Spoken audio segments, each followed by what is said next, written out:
Okay, so to make things a bit simpler, I'm going to copy these out. I'm going to move that up there first. Look at that.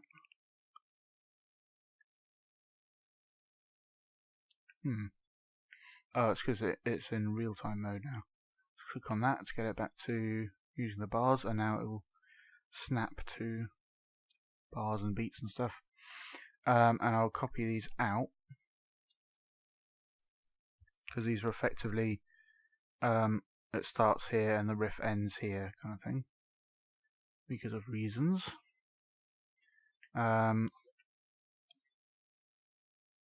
Cool. So let's say we want to first just get this, the notes from that particular instrument. Oh, where am I? There we are. And we'll put it through a splitter. So we have an envelope from that, so we could actually put that into there instead, or into there.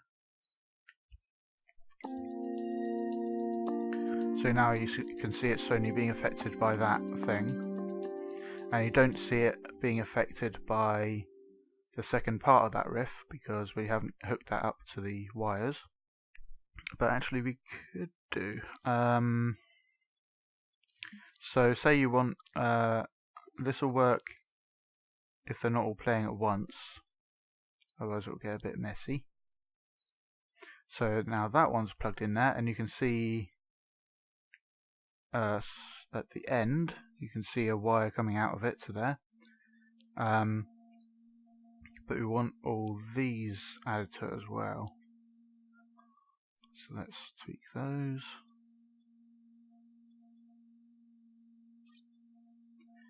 And you can just plug all those into there the same way.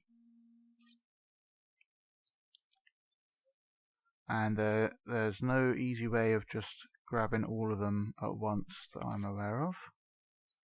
That's how you do it, like that. And now plug that into there.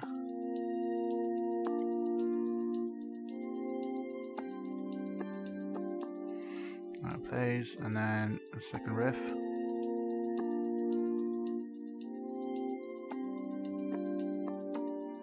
So that's working okay. However, more likely is you'll use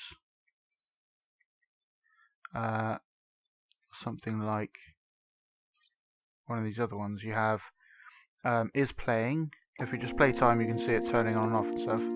So is playing is lit while a note is currently on. So if we open, press L1 and X on it, and go into the piano roll mode, rewind time, you can see it's only lit while the playhead is over those notes. Per beat, just hits on per beat of 4 in these bars, and this is per bar, so it will hit there, and so on. On end trigger, happens at the end of every loop or the end of the actual clip. So it flickered there. Note on happens at the start of each note, and note off happens at the end of each note, as you might expect. And the really interesting part is the Composite Note Data. So, I don't need that anyway. So let's plug that in there.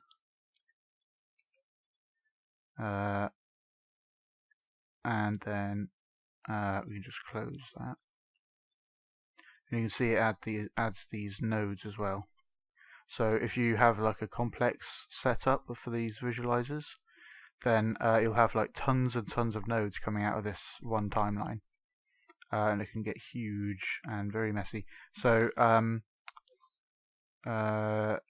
so what I tend to do when it gets to that far, I tend to make a microchip and put that on the microchip, and then So you know when we have like all these extra ones, I'll just grab one for now. Oh, I lost it again. Over here. So we've got that one, and we want that one. I just put them all into one node for like a particular instrument, and then I have that be an output with like the same color and name and things. And now you just have one node you can play with, and that has the composite data for that instrument for the entire timeline. That could be quite a useful way of tidying it up. So let's plug that into here, see what we get. We get a volume, which is, yeah, we need to demonstrate that, I think. That is way over there. Okay. Yeah, so we need to, oh, it goes over there. Move that down here. So you can see even when you just preview that, one clip, the logic kind of fires and triggers for it. Let's see what value we get. Got that. Volume. That. To get this to actually show, oh, maybe we can just select it. Yeah, so I'll play that now.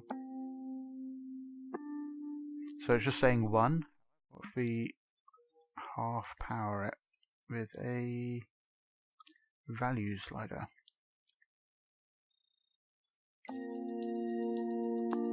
Okay, so this when you half power a clip, it actually plays it quieter, and then that is what this volume gets. So actually, if demonstrate in here,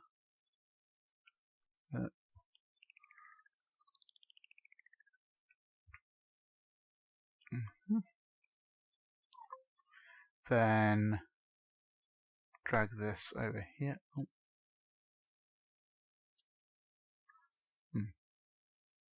I'll just do that. You know, you have these faders, so when you play it, and I move it like that, you can hear it gradually fading in. This is actually powering it to a lesser degree, and like powering it from 0 to 1 as it goes along through here. So hopefully, we need to plug that in again. Hopefully that's what that will do. Yeah. So you can see it kind of ramps up, but you see where it goes to 0, that is because nothing is being played in that little gap there. So it's a combination of the power that this clip has multiplied by like whether it's playing anything or not is what you get from this volume. And then it's 1 because it's properly completely faded in. Spiciness, okay. Let's try recording something.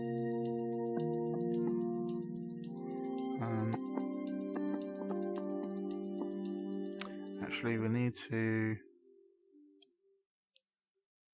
So first, I'll tweak that home octave. That's better, and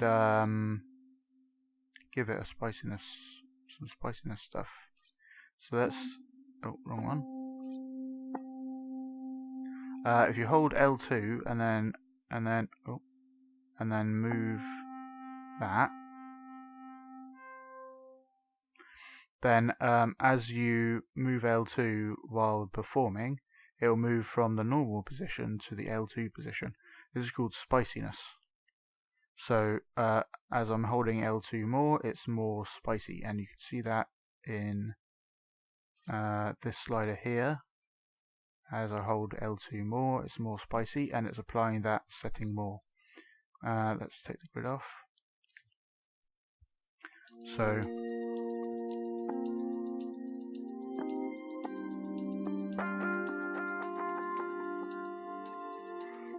okay, so did that record it? Nope.